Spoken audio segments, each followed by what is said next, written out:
ஆகிய இயேசு கிறிஸ்துவின் பரிசுத்த நாமத்திற்கு ஸ்தோத்திரம். கிறிஸ்து பிரியமானவர்களே, இந்த நாளுடைய செய்தியின் தலைப்பு The Prayer of King Asa. ஆசா ராஜாவின் ஜெபம். ஆமென். இங்க உட்காருங்களா பிரதர்? அங்க உட்கார வைக்கிறீங்களா? ஓகே.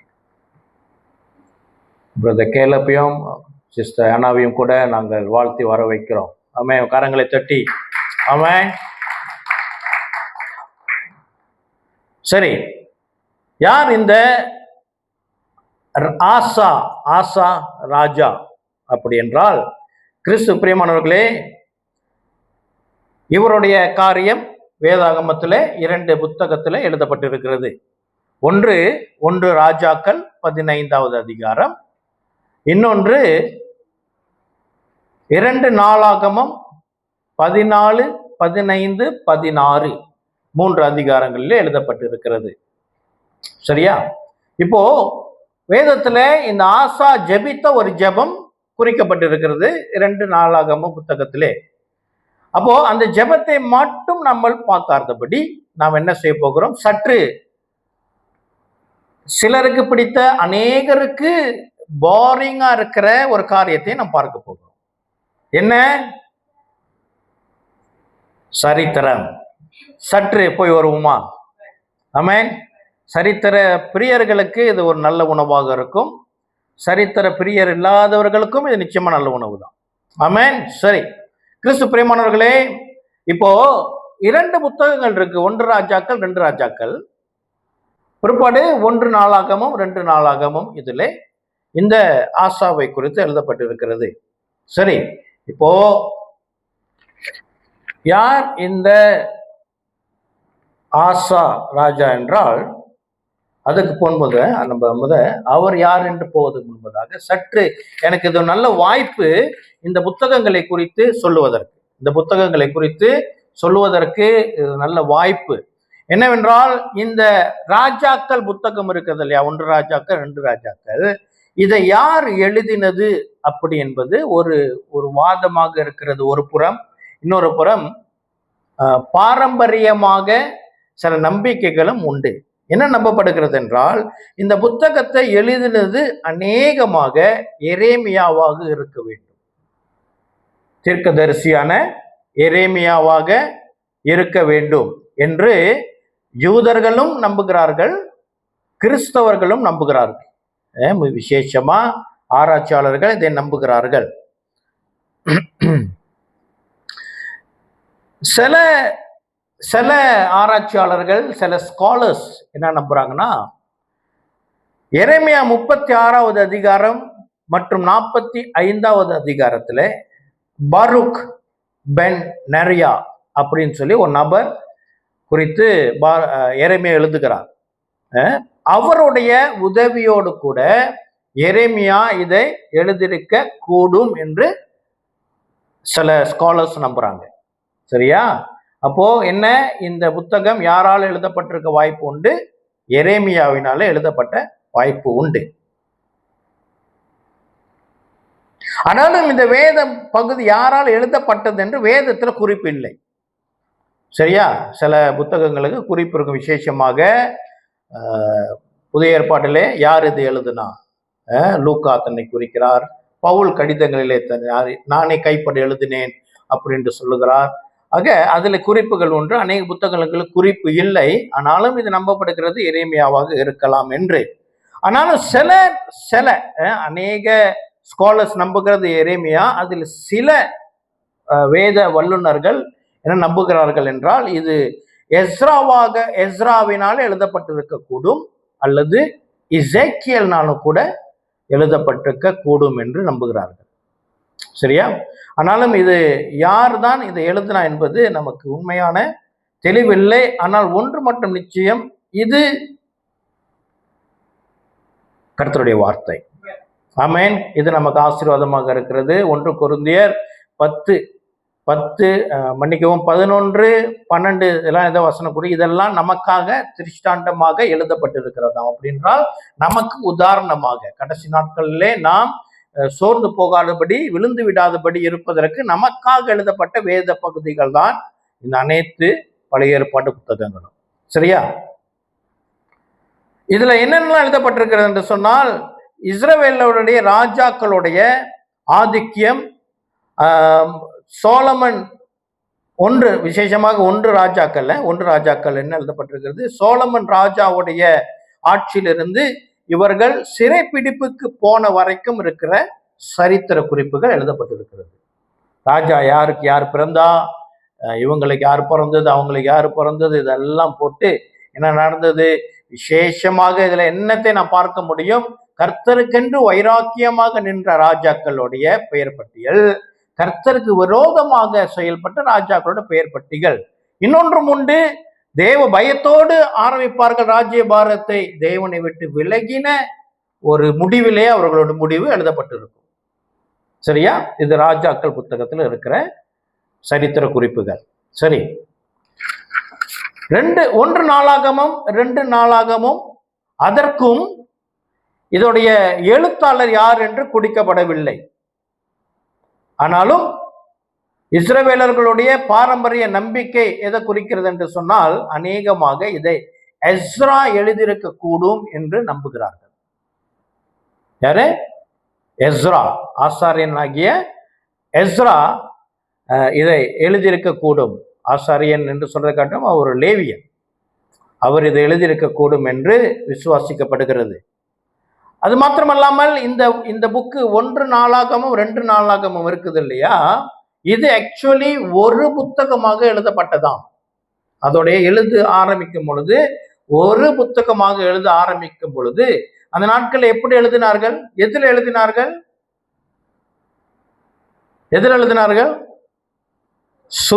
சுருள் லேடு ஸ்க்ரோல்ஸ்.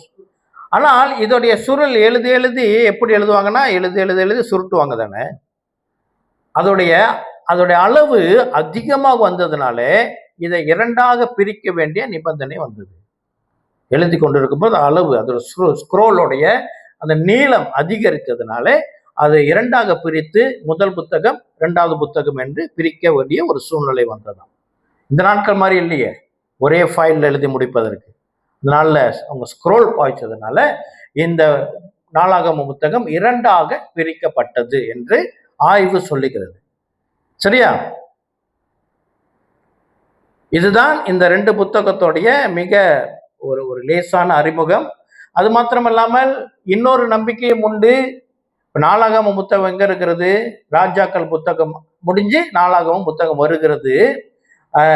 நீங்க நம்ம வாசிக்கும் பொழுது 1 ராஜாக்கள் 2 ராஜாக்கள் படிச்சுட்டு நாளாகமத்துக்கு வரும் பொழுது அங்க படிச்சதையே திருப்பி படிப்போம். விசேஷமாக 1வது நாளாகமம் படிக்கும் பொழுது பெயர்கள் பாரும், என்னென்னமோ பெயர்கள் பட்டியல் வரும். இதெல்லாமா நம்ம படிக்கணும், இவ்வளவு படிக்கணுமா அப்படின்னு தோன்றும். அப்ப சேம் ரிப்பீட்டேஷன் இருக்கும். ராஜாக்கள்ல படிச்சது இங்க இருக்குது. அப்ப சில பேர் என்ன சொல்றாங்கன்னா, அநேகர் இந்த நாளாகம புத்தகத்தை என்ன செஞ்சிருவாங்களா, ஸ்கிப் பண்ணிடுவாங்களா. என்ன காரணம், இதை நான் ஏற்கனவே படிச்சுட்டேன், ராஜாக்கள்ல படிச்சதுனால நான் மறுபடியும் படிக்க தேவையில்லை என்று இதை கடந்து போய்விடுவார்களாம். அப்படியும் ஒரு பழக்கம் உண்டா. ஆனால் ட்ரெடிஷனலி என்ன நம்பப்படுகிறது, இந்த புத்தகம் ராஜாக்கள் புத்தகத்துக்கு முடிந்து வைக்கப்படவில்லை, மாறாக இது பழைய ஏற்பாட்டிலே கடைசி புத்தகமாக இருந்திருக்க வாய்ப்பு உண்டு இருந்தது என்று சொல்கிறார்கள். ஏனென்றால் இந்த 1 நாளாகமம் ஆதாம் என்ற பெயரோடு ஆரம்பிக்கிறது. ஆதாம் அங்க ஆரம்பிச்சு இது பாபிலோனுடைய சிறையிருப்பிலிருந்து வருகிற சிறையிருப்பு வரைக்கும் உள்ள காரியங்கள் அதில் பதிவு செய்யப்பட்டிருக்கிறது. சிதேக்கியா ராஜாவுடைய சரித்திரம் வரைக்கும் அவளுக்கு குறிக்கப்பட்டிருக்கிறது. அப்போ இது என்னவா, முழு வேதாகமும் அந்த இஸ்ரவேல் குறித்து தான் இருக்குது. ஓல்ட் டெஸ்டமென்ட்ல கிரியேஷன் முடிஞ்சு மனிதனுடைய வீழ்ச்சிக்கு பிறகு ஆபிரகாம் தொடங்கி அப்படியே இஸ்ரவேலோட சரித்திரம் வருது இல்லையா. அந்த சரித்திரத்தின் இந்த பழைய ஏற்பாட்டுடைய கடைசி புத்தகமாக இதுவரை நீங்க படித்ததுக்கெல்லாம் ஒரு ஒரு ஒரு ஞாபகம் ஊட்டுகிறது, அல்லது என்னது ஒரு ஒரு ரிஃப்ளெக்ஷன், திருப்பி பார்க்கறதக்க ஆதாமிலிருந்து அது எழுதப்பட்டிருக்கிறதா. சரியா? இந்த நாளாகம புத்தகம் என்பது ராஜாக்களுடைய நாளாகம புத்தகம் சொல்லுகிறபடி ராஜாக்களுடைய சரித்திரம், மறுபடியும் ஒன்று ராஜாக்களை நம்ம பார்த்தபடி ராஜாக்களுடைய பெயர் பட்டியல், அவர்களுடைய அவருடைய ராஜ்யபாரம், அவர்கள் சாதித்த காரியம், கர்த்தருக்கென்று வைராக்கியமாக நின்றது, இங்கு விழுந்தார்கள், இங்கு எழுந்தார்கள் என்ற காரியங்கள் அநேகமாக எழுதப்பட்டிருக்கிறது. ஒன்று ராஜாக்கள் புத்தகமுக்கும் நாளாகம புத்தகமுக்கும் இருக்கிற ஒரு முக்கியமான வித்தியாசம் என்னவென்றால் ராஜாக்களுடைய புத்தகத்திலே நார்தன் சவுதன், வடக்கு தெற்கு ராஜ்யம், இஸ்ரவேல் ராஜ்யம், யூதா ராஜ்யம், இது ரெண்டு ராஜாக்களுடைய சரித்திரமும் சமசரியாக குறிப்பு அதுல இருக்கும்.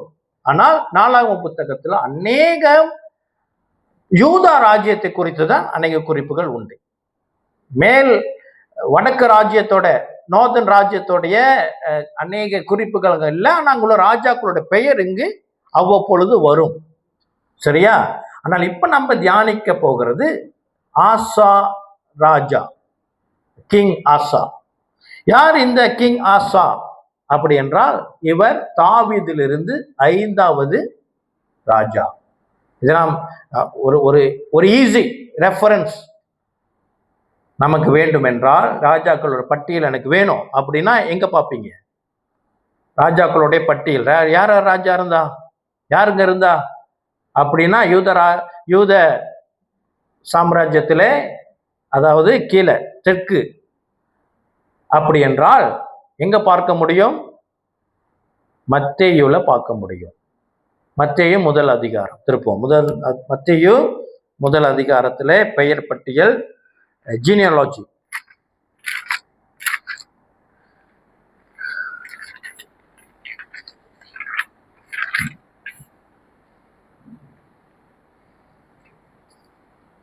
ஆபிரகாம் முதல் வசனம் இப்படியாக சொல்லப்படுகிறது. மத்தேயு 1:1 இப்படியாக சொல்லுகிறது, ஆபிரகாமின் குமாரனாகிய தாவீதின் குமாரனான இயேசு கிறிஸ்துனுடைய வம்ச வரலாறு என்று சொல்லி ஆபிரகாம் தொடங்குறது. அப்படி வந்தீர்கள் என்றால் 4வது இல்ல 6வது வசனம், 6வது வசனம் 7வது வசனம், 6வது வசனத்தை நான் வாசிக்கிறேன். ஈசாய் தாவீது ராஜாவை பெற்றான். தாவீது ராஜா முதலாவது தாவீதுக்கு முன்பு சவுல் இருந்தார். அப்புறம் அங்க இஸ்ரேல் ராஜ்யத்துல இஷ்போஷேத் இருந்தார். அது தவிர்த்து இங்க தாவீது ராஜா முதலாவது. 2வது தாவீது ராஜா உரியாவின் மனைவியாய் இருந்தவரிடத்தில் சாலமோனை பெற்றான். 2வது சாலமோன் ரெகோபயாமை பெற்றான். ரெகோபயாம் 3வது. ரெகோபயாம் அபியாவை பெற்றான். அபியா 4வது. அபியா ஆசாவை பெற்றான். ஆசா 5வது ராஜா. எங்க? தெற்கு ராஜ்யத்துல, சவுதன் ராஜ்யத்துல. ஆசா எத்தனாவது ராஜா? 5வது ராஜா. சரியா? இது ஒன்றும் கஷ்டமான ஹிஸ்டரி இல்லையே. பெயர்கள் தானே ராஜாக்களை கொடுத்த, கஷ்டமா இருக்குது இல்லை தானே? சரி,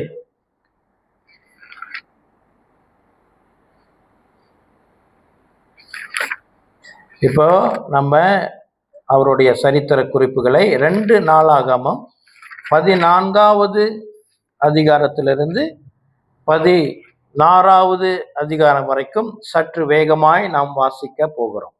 சரியா? ரொம்ப இல்லை, சின்ன சின்ன அதிகாரம் தான் எல்லாம்.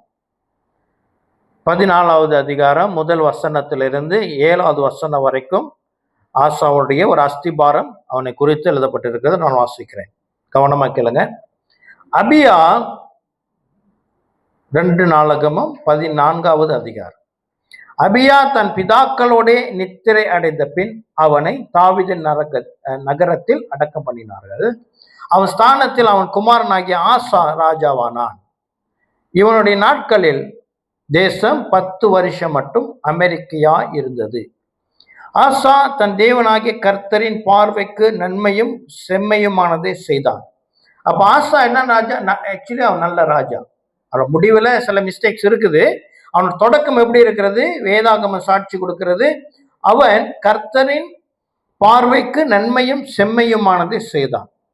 அந்நிய தேவர்களின் பலிபீடங்களையும் மேடைகளையும் அகற்றி சிலைகளை உடைத்து விக்கிர தோப்புகளை வெட்டி தங்கள் பிதாக்களின் தேவனாகிய கர்த்தரை தேடவும் நியாய பிரமாணத்தின்படி கற்பனையின்படியும் செய்யவும் யூதாவுக்கு கற்பித்து யூதாவுடைய எல்லா பட்டணங்களிலும் இருந்து மேடைகளையும் விக்கிரங்களையும் அகற்றினான். அவனுக்கு முன்பாக ராஜ்யம் அமெரிக்கையாய் இருந்தது. கர்த்தர் அவனுக்கு இளைப்பாறுதலை கட்டளையிட்டதினால் அந்த வருஷங்களில் அவனுக்கு விரோதமான யுத்தம் இல்லாதிருந்தது. தேசம் அமெரிக்கையாய் இருந்தபடியினால் யூதாவிலே அரணான பட்டணங்களை கட்டினான். அவன் யூதாவை நோக்கி, தேசம் நமக்கு முன்பாக அமர்ந்திருக்கையில் நாம் இந்த பட்டணங்களை கட்டி அவைகளுக்கு அலங்கங்கள், கோபுரங்கள், வாசல்கள் உண்டு பண்ணி தாழ்பால் போட்டு பலப்படுத்துவோமாக. நம்முடைய தேவனாகிய கர்த்தரை தேடின போது சுற்றிலும் நமக்கு இளைப்பாறுதலை கட்டளையிட்டார் என்றான். அப்படியே கட்டினார்கள், அவர்களுக்கு காரியம் வாய்த்தது. கிறிஸ்து பிரியமானவர்களே, ஆசா என்ன சொல்லுகிறார்? கர்த்தரை தேடினோம், ஆகையினாலே கர்த்தர் நமக்கு இளைப்பாறுதலை தருகிறார். இளைப்பாறுதல்னா பீஸ், ஒரு சமாதானம். எல்லா விஷயத்திலும் உங்களுக்கு ஒரு சமாதானம். சரியா? நம்ம வாழ்க்கையில வேதம் நமக்கு சொல்லுகிறது, கர்த்தரை தேடும் பொழுது நமக்கு இளைப்பாறுதல் நிச்சயமாய் வரும். அல்லேலூயா. கர்த்தரை தேடும் பொழுது நமக்கு இளைப்பாறுதல் உண்டு. இது சத்தியம். நான் பலமுறை சொல்லியிருக்கிறேன். ஆண்டவரை குறித்து அவிசுவாசிகள்கிட்ட பேசும் பொழுது நான் உங்கள்கிட்ட ப்ராமிஸ் பண்றது ஒன்று, உங்களுக்கு சமாதானம் வரும். பணக்காசு வருதோ, பிரச்சனை தீருதோ, நோய் சுகமாகும், இதெல்லாம் கர்த்தர் செய்ய வல்லவர் தான். இருந்தாலும் நிச்சயமாய் உங்களுக்கு சமாதானம் வரும். ஆமென். அல்லேலூயா. ஒருவேளை நமக்கு ஏதோ வாழ்க்கையில எனக்கு சமாதானம் இல்லை, ஐயோ இது எனக்கு தலைவலியா இருக்குது, இந்த பிரச்சனை விட்டு போவே மாட்டேங்குது. சில நேரத்துல ஒண்ணு முடிஞ்சா இன்னொன்னு, இன்னும் முடிஞ்சா இன்னொன்னு, இது முடிஞ்சா அது, அது முடிஞ்சா இது அப்படின்றால் ஆவியானவர் நம்மளோட கூட பேசுவாராக. நாம் தேவனை தேட இன்னும் என்ன செய்ய வேண்டும்? முயற்சிக்க வேண்டும். சரி, 8வது வசனம். யூதாவிலே பரிசையும் ஈட்டியும் பிடிக்கிற 3,00,000 பேரும், பென்யமீனிலே கேடகம் பிடித்து வில்லை நாணேற்றுகிற 2,80,000 பேருமான சேனை ஆசாவுக்கு இருந்தது. அவர்கள் எல்லாரும் பராக்கிரமசாலிகள். பராக்கிரமசாலிகள் என்று நாம் படிக்கும் பொழுது சாமுவேல ஒரு காரியத்தை நாம் தியானித்தோம். சவுலோடைய, தாவீது ராஜாவுடைய பராக்கிரமசாலிகள் எத்தனை பேரு ஒரு பிரசங்கத்துல சொன்னேன். 1 சாமுவேல் ஒரு லிஸ்ட் போட்டிருக்குது, ஞாபகம் இருக்கா?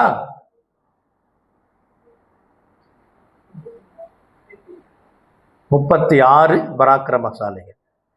சவுலுக்கு மன்னிக்கவும், தாவீதுக்கு எத்தனை பராக்கிரமசாலிகள் இருந்தாங்க? 36 பேரு. ஆசாவுக்கு 5,80,000 பராக்கிரமசாலிகள் இருந்தார்கள். ஆமென். கர்த்தர் எப்படி ஆசீர்வதித்திருக்கிறார்? எத்தனை? 580,000. 5,80,000 பராக்கிரமசாலிகள் இருக்கிறார்களாம். சரியா? அப்போ முன்னே வசனம் என்ன சொல்றது? கர்த்தர் இவருக்கு இளைப்பாறுதலை கட்டளையிட்டாராம். அந்த இளைப்பாறுதல் கர்த்தர் எப்படி செய்தார் அப்படி என்றால், அவருக்கு ஆண்டவர் பல வகையில செய்வார். ஆசாவின் வாழ்க்கையில எப்படி அவருக்கு ஒரு இளைப்பாறுதல் இருந்தது? அவரை சுற்றி கர்த்தர் பாதுகாத்தார். எப்படி? ஆசாவிடம் இருந்த பராக்கிரமசாலிகளை அல்லது ஆசாவிடம் இருந்த ஜனங்களை கர்த்தர் பராக்கிரமசாலிகளாக மாற்றினார். ஆமென். இதை நான் தயார் செய்யல, திடீர்னு ஆவியானவர் பேசுகிறார்.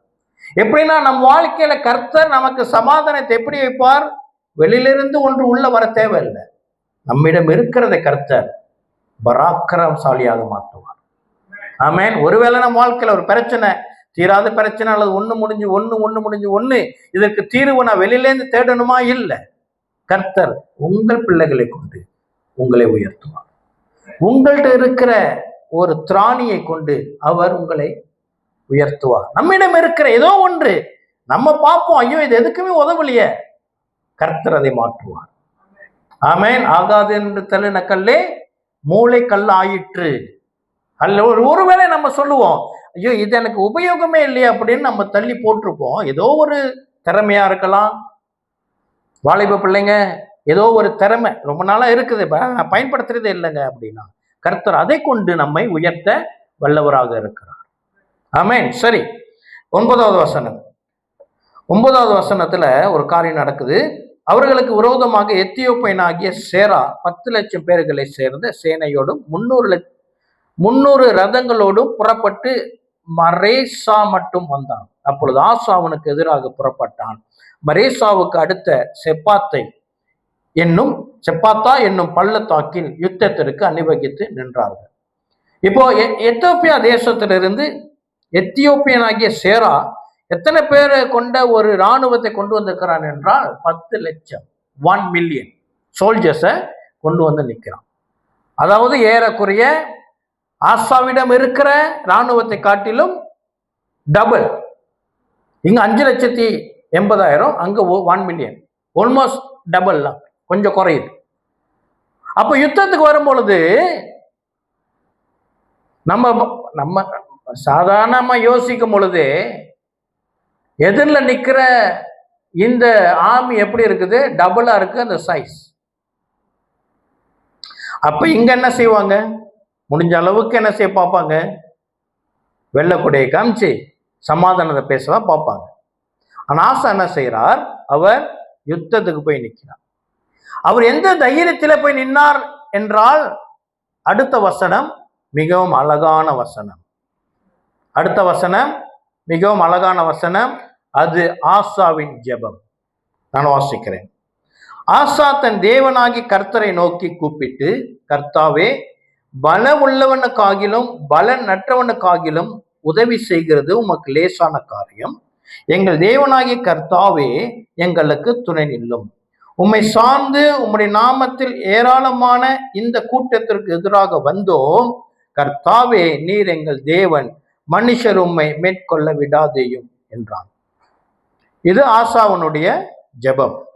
சரியா? இந்த ஜெபத்துக்கு நம்ம மறுபடியும் வரப்போகிறோம். முதலாவது சற்று மற்ற சரித்திர குறிப்புகளை நம்ம வாசித்து முடிப்போம். 12வது வசனம். அப்பொழுது கர்த்தர் அந்த எத்தியோப்பரை ஆசாவுக்கும் யூதாவுக்கும் முன்பாக முறியடித்ததினால் எத்தியோப்பர் ஓடி போனார்கள். அவர்களை ஆசாவும் அவனோடு இருந்த ஜனங்களும் கேரார் மட்டும் துரத்தினார்கள். எத்தியோப்பியர் திரும்ப பலம் கொள்ளாதபடிக்கு முறிந்து விழுந்தார்கள். கர்த்தருக்கும் அவருடைய சேனைக்கும் முன்பாக நொறுங்கி போனார்கள். அவர்கள் மிகுதியாக கொள்ளை அடித்து கேராரின் சுற்று பட்டணங்களை எல்லாம் முறியடித்தார்கள்.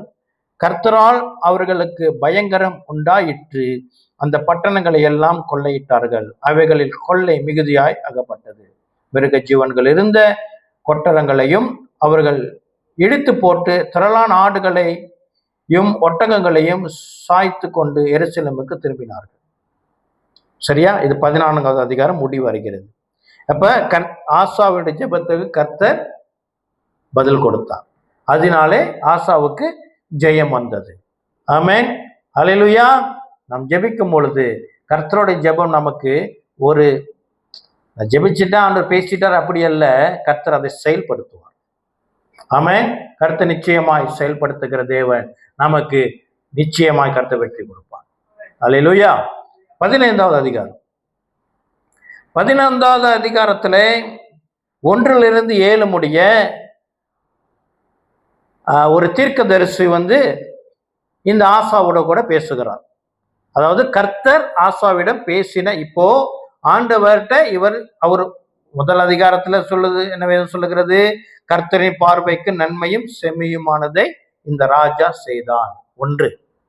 2வது, அவனை எப்படி வச்சிருந்தாரு, நல்லா வச்சிருந்தாரு. அவருக்கு என்ன இருந்ததாம், சமாதானம் இருந்ததாம், இளைப்பாறுதல் இருந்ததாம். என்ன நல்ல ஒரு சேனை அவருக்கு இருந்தது. எதிரிகள் வரும் பொழுதும் இவர் பயப்படாமல் கர்த்தர் மேல இருக்க விசுவாசத்துல போய் யுத்தத்தில் நிற்கிறார். கர்த்தர் சுகத்தை கொடுக்கிறார். இப்போ கர்த்தர் பேச ஆரம்பிக்கிறார். ஆமென். என்ன சொல்லுகிறார் என்று வாசிப்போம். 15வது அதிகாரம் 1 வசனத்திலிருந்து. அப்பொழுது தேவனுடைய ஆவி ஓதேத்தின் குமாரனாகிய அசரியாவின் மேல் இறங்கினதினால் அவன் வெளியே ஆசாவுக்கு எதிர்கொண்டு போய் அவனை நோக்கி, ஆசாவே, யூதா பென்யமின் கோத்திரங்களில் சகல மனுஷரை கேளுங்கள். நீங்கள் கர்த்தரோடு இருந்தால் அவர் உங்களோடு இருப்பார். நீங்கள் அவரை தேடினால் உங்களுக்கு வெளிப்படுவார். அவரை விட்டீர்களே ஆகில் அவர் உங்களை விட்டு விடுவார். ஆமென். கிறிஸ்து பிரியமானவர்களே, வேதத்தில் இருக்கிற நமக்கு ஒரு அச்சுறுத்தலை கொடுக்கிற வசனம் இந்த வசனம். ஆமென். என்னவா, இது ஆசீர்வாதமும் அடங்கி இருக்கிறது, சாபமும் அடங்கி இருக்கிறது. சரியா? உபாகமம் 28வது அதிகாரம் 1-15 வரைக்கும் ஆசீர்வாதங்கள், 16 60 சொச்சம் வசனங்கள் வரைக்கும் சாபங்கள், ஒரு முழு அதிகாரமும். அப்படியாப்பட்ட காரியங்களை சுருக்கம் தான், அதாவது உபாகமத்தின் 28வது அதிகாரத்தினுடைய சுருக்க வசனம் 2வது வசனம். ஆமென். இப்போ வீட்டில் போஸ்டர்லாம் வேத வசனம்லாம் நம்ம பிரிண்ட் பண்ணி ஒட்டி வைப்போம் இல்லையா?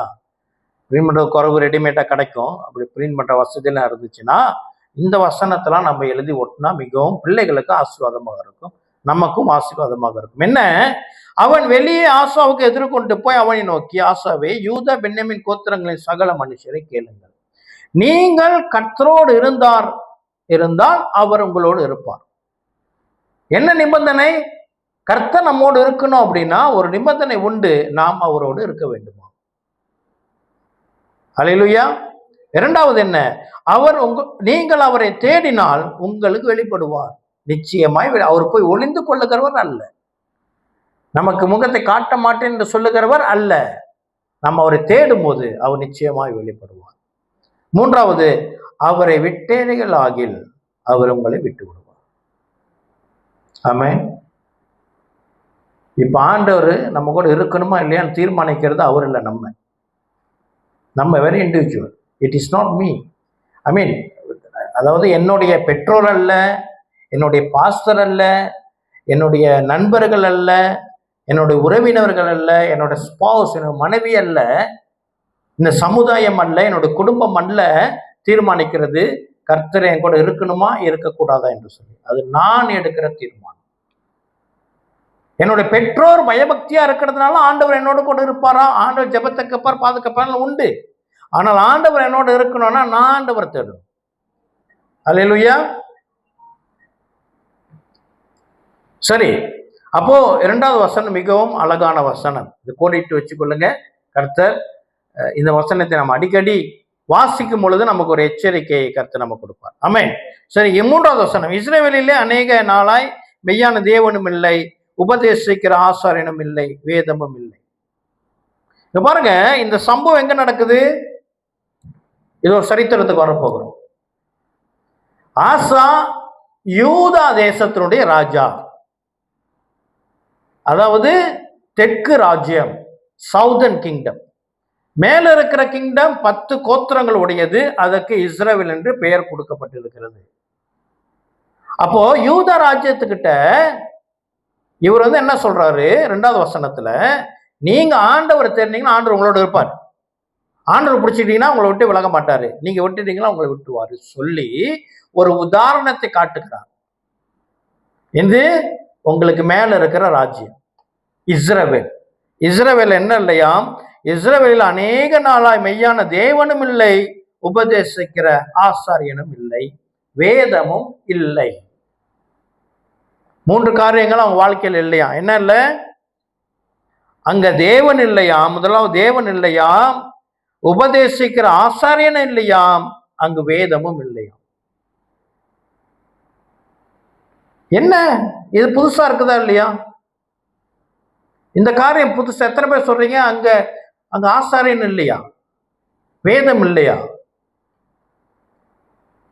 முழு இஸ்ரவேலுக்குள்ள ஆசாரியர்கள் போனார்கள். ஆசாரியர்கள் எங்கெங்கெல்லாம் போனாங்க? லேவியர்கள் எங்கெங்கெல்லாம் போனாங்க? அப்படின்னா அவர்களுக்கு சொந்தமா நிலம் கொடுக்கப்படல. சரியா? இந்த 12 கோத்திரத்துக்கு யோசுவா என்ன செய்கிறார்? நிலங்களை பிரித்து கொடுக்கும் பொழுது அவர்கள்ட்ட சொன்னது என்ன? நீங்க போகிற இடத்துல ஒரு கோத்திரம் ஒரு இடத்துக்கு போறீங்கன்னா அங்கு லேவியருக்கென்று நீங்க இடத்தை கொஞ்சம் ஒதுக்கி கொடுக்க வேண்டும். எல்லா கோத்திரத்தார போன இடத்துலயும் என்ன இருந்துச்சு? லேவியர்களுக்கு இடம் இருந்துச்சா இல்லையா? ஆசாரியர்கள் இருந்தார்கள். அப்போ தாவீது அந்த அவருடைய தேவனுடைய ஆராதனைக்கென்று 24 வகுப்பை பிரித்தார். 24 வகுப்பு, குரூப்ஸ் என்று சொல்லலாம், ஆசாரிய ஊழியம் செய்வதற்கு. அங்கு தாவீது என்ன போட்டு வச்சிருந்தார்? ஒரு ஆசாரிப்பு கூடாரத்தை போட்டு வைத்திருந்தார். அங்கு பலிகள் இடப்பட்டது, அங்க கர்த்தருக்கு நேராக ஆராதனை ஏறெடுக்கப்பட்டது. அப்ப ஆசாரியர் அநேகர் இருந்ததுனால எல்லாருக்கும் அந்த வாய்ப்பு கொடுக்க வேண்டும் என்று சொல்லி 24 குரூப் வகுப்புகள் பிரித்து வைத்திருந்தார். எப்படி என்றால், ஒரு வகுப்பு ஒரு மாதத்துல 2 வாரம் அல்லது 15 நாள் அவர்கள் கர்த்தருக்கென்று ஊழியம் செய்வார்கள். ஒரு வகுப்பு. அப்போ ஒரு மாதத்துக்கு 2 வகுப்பு செய்யும். ஒரு வருடத்திற்கு 24 வகுப்பு செய்யும். இந்த 24 வகுப்பு ஆசாரியர்களும் முழு இஸ்ரவேலில் இருந்தும், ஏன்னா தாவீது முழு இஸ்ரவேலையும் ஆண்டதுனால எங்கெங்கெல்லாம் தான் கோத்திரத்தில் இருக்கிற ஆசாரியர்கள், எப்ராயிம் கோத்திரத்தில் இருக்கிற ஆசாரியர்கள், மனாசே கோத்திரத்தில் இருக்கிறவங்க, எல்லா கோத்திரத்தில் உள்ளவங்களும் என்ன செய்வாங்க? அவங்களுடைய நேரம் வரும் பொழுது வருவார்கள். ஆகினால்தான் ஸ்நாபக யோவான் ஸ்நானகன் அப்பா ஜகரியாவை குறித்து பேசும் பொழுது அவருடைய ஆசாரிய என்னது அந்த வகுப்பு, அந்த காலத்தை குறித்து எழுதப்பட்டிருக்கு, அங்கு குறிக்கப்பட்டிருக்கிறது. அவர்கள் அதை கடைபிடித்து வந்தார்கள். சரியா? இப்போ என்ன சொல்ல வருகிறேன், முழு இஸ்ரவேலையும் லேவியர்கள் ஆசாரியர்கள் இருந்தார்கள். ஆனால் இந்த வசனம் சொல்லுகிறது, இஸ்ரவேலில் அநேக நாளாய் தேவனும் இல்லை, உபதேசிக்கிற ஆசாரியனும் இல்லை, வேதமும் இல்லை. என்ன நடந்தது? ஏதோ நடந்திருக்கணும் இல்லையா? இல்லாட்டி அங்க உள்ளவங்களை என்ன ஆனாங்க?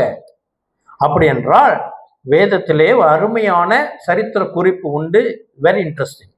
என்னோட திருப்புங்க 2 நாளாகமம் 11வது அதிகாரம்.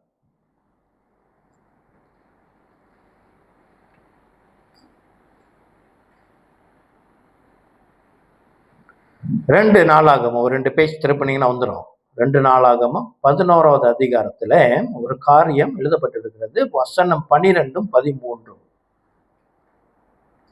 அதாவது சோலமனுக்கு பிறகு ரெகோபயாம் ஆட்சி எடுக்கிறார். ஆட்சி 2ஆக பிரிகிறது. மேல நோதனுக்கு எரோபயாம் ராஜாவாக வருகிறான். அவன் என்ன செய்தான்? 2 கன்றுக்குட்டிகளை செய்து அவன் புதிய வழிபாடுகளை அறிமுகப்படுத்தினான் ஜனங்களிடமே. ஜனங்கள் மறுபடியும் யூதாவுக்கு போயிடக்கூடாது.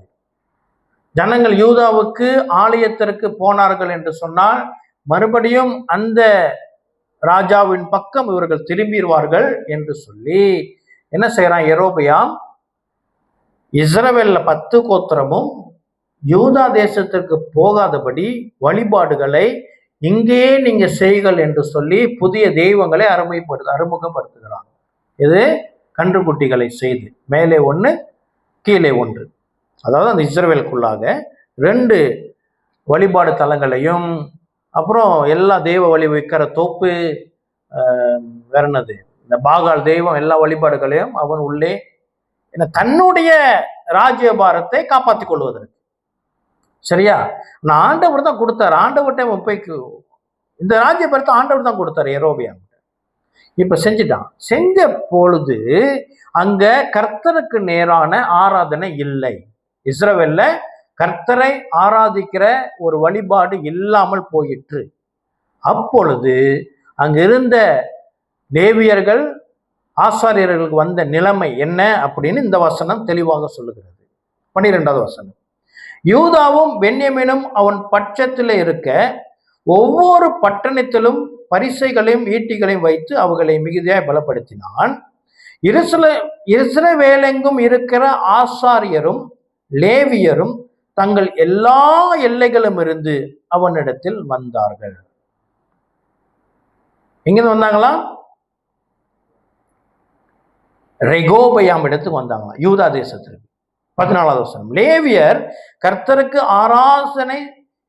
கர்த்தருக்கு ஆசாரிய ஊழியம் செய்யாதபடிக்கு எரோபயாமும் அவன் குமாரரும் அவர்களை தள்ளி போட்டபடியினால் தங்கள் வெளிநிலங்களையும் தங்கள் காணியாட்சிகளையும் விட்டு யூதா தேசத்திற்கும் எருசலேமுக்கும் வந்தார்கள். அல்லேலூயா.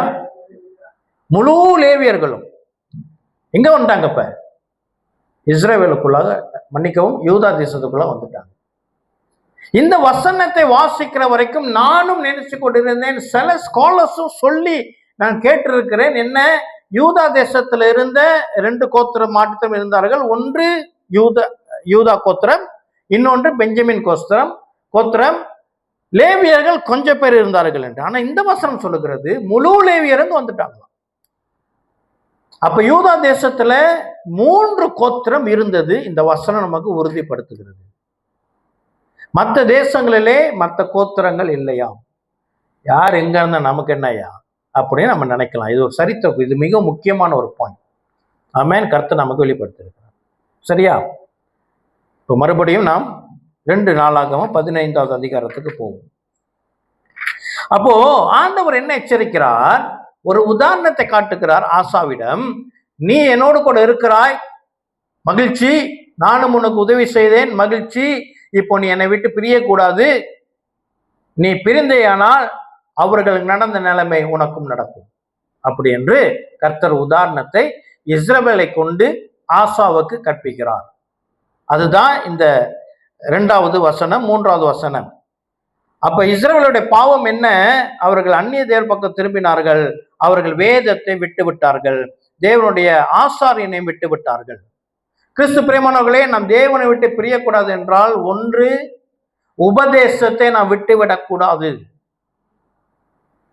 ஆண்டவரோடு நான் இருக்கிறேன் அப்படின்றதுக்கு ஒரு அடையாளம் அது இருந்தா நான் அவரோடு இருக்கிறேன்.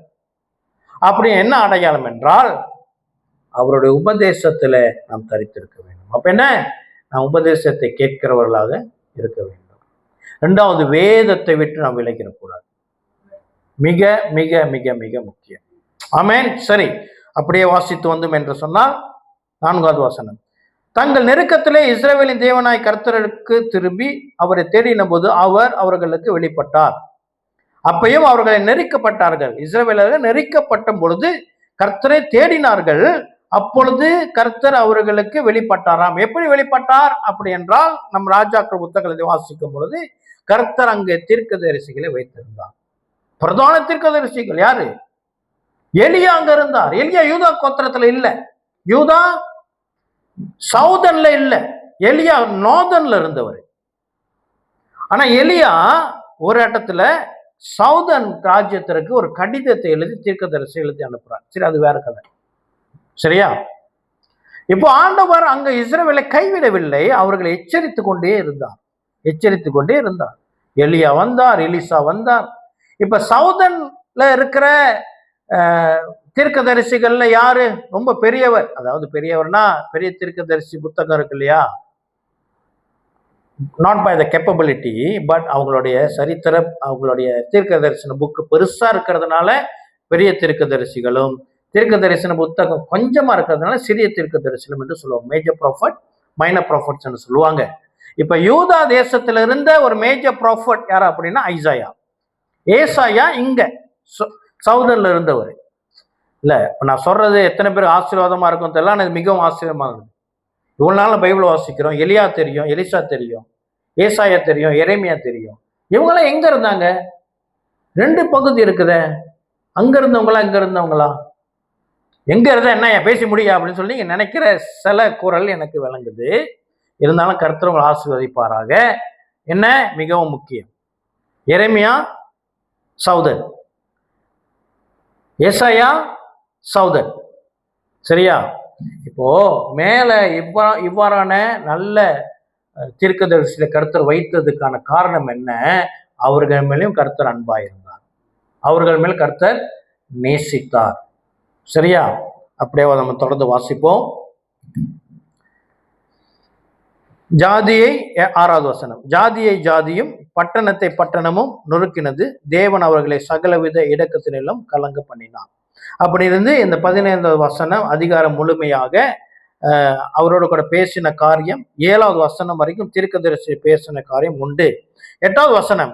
ஆசா இந்த வார்த்தைகளையும் தீர்க்கதரிசியாகிய ஓதேதின் தீர்க்க தரிசனத்தையும் கேட்டபோது அவன் திடன் கொண்டு அருவறுப்புகளை யூதா பெஞ்சமின் தேசம் அனைத்திலும் எப்ராயிமின் மலை தேசம் தான் பிடித்த பட்டணங்களிலிருந்து அகற்றி கர்த்தருடைய மண்டபத்தின் முன் இருக்கிற கர்த்தருடைய பலிபீடத்தை புதுப்பித்து அவன் யூதா பென்யமின் ஜனங்களையும் அவர்களுடைய கூட எப்ராயிமிலும் மனாசையிலும் சிமியோனிலும் இருந்து வந்து அவர்களோடு சஞ்சரித்தவர்களையும் கூட்டினான். அவருடைய தேவனாய் கர்த்தர் அவனோடு இருக்கிறதை கண்டு இஸ்ரவேலிலிருந்து திரளான ஜனங்கள் அவன் பட்சத்தில் சேர்ந்தார்கள். இப்போ ஆசா கர்த்தருக்கென்று வைராக்கியமா இருந்ததுனால அவன் என்ன செய்தான், அநேக விக்கிர ஆராதனை இடத்தெல்லாம் அழித்து போட்டான். இதை பார்த்து கர்த்தருக்குள் இவன் வைராக்கியமா இருக்கிறதை கண்டு அநேக இஸ்ரவேலர்களும் இவனோடு கூட இணைந்தார்களாம். இஸ்ரவேலர் தான் இப்ப தேவ வழிபாடு இல்லையே, இருந்தாலும் அவர்கள் கர்த்தர் மேல இருக்கிற வைராக்கிய நிமித்தம் ஆசாவிடம் சேர்ந்தார்கள். இதெல்லாம் ஒரு மனுஷனுடைய ஆசீர்வாதம். கர்த்தருக்கு பயந்து இருக்கும் பொழுது கர்த்தர் நம்மோடு கூட அநேக காரியங்களை சேர்ப்பார். அது ஆசீர்வாதமா இருக்கும், ஜனமாக இருக்கும், நட்பாக இருக்கும், உறவுகளாக இருக்கும், பல வாய்ப்புகளாக இருக்கும், வியாபாரமாக இருக்கும், தொழிலாக இருக்கும், சுகமாக இருக்கும். கர்த்தர் நம் வாழ்க்கையில அதை கூட்டுவார். ஆமென். ஒரே ஒரு கண்டிஷன், அவரை விட்டுவிடக்கூடாது, அவர் உபதேசத்தை விட்டுவிடக்கூடாது, அவருடைய வார்த்தையை விட்டுவிடக்கூடாது. அல்லேலூயா. இது மூணே வாழ்க்கையில் இருக்குதுங்க அப்படின்னா கர்த்தர் நம்மை நிச்சயமாய் ஆசீர்வாதமாக வைத்திருப்பார்.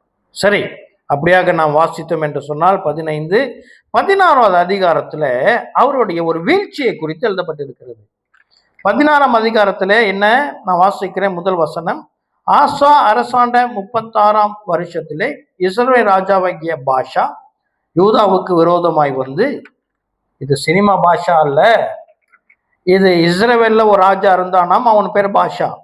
யூதாவுக்கு விரோதமாய் வந்து ஒருவரும் யூதாவின் ராஜாவாகிய ஆசாவிடத்தில் போக்கும் வரத்துமாயிராதபடிக்கு ராமாவை கட்டினான்.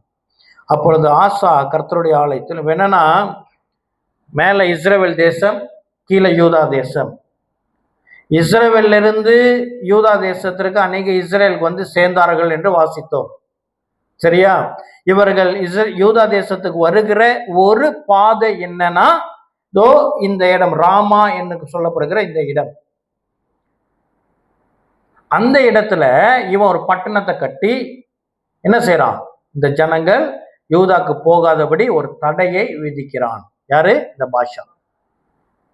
சரியா? அப்போ இந்த பாஷாக்கு விரோதமாக இவன் யுத்தம் செய்வதற்கு இவன் எத்தியோப்பியா ராஜ்யத்தை எதிர்த்தது போல, கர்த்தரின் துணையோடு எதிர்த்தது போல அல்லவா எதிர்த்திருக்கணும். ஆனால் இவன் கர்த்தரிடம் போகவில்லை உதவிக்கு.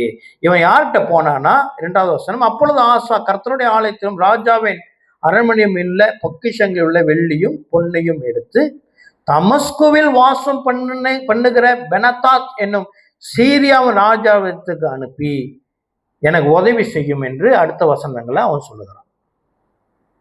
அதே போல் அவனும் உதவி செய்கிறான். யாரு?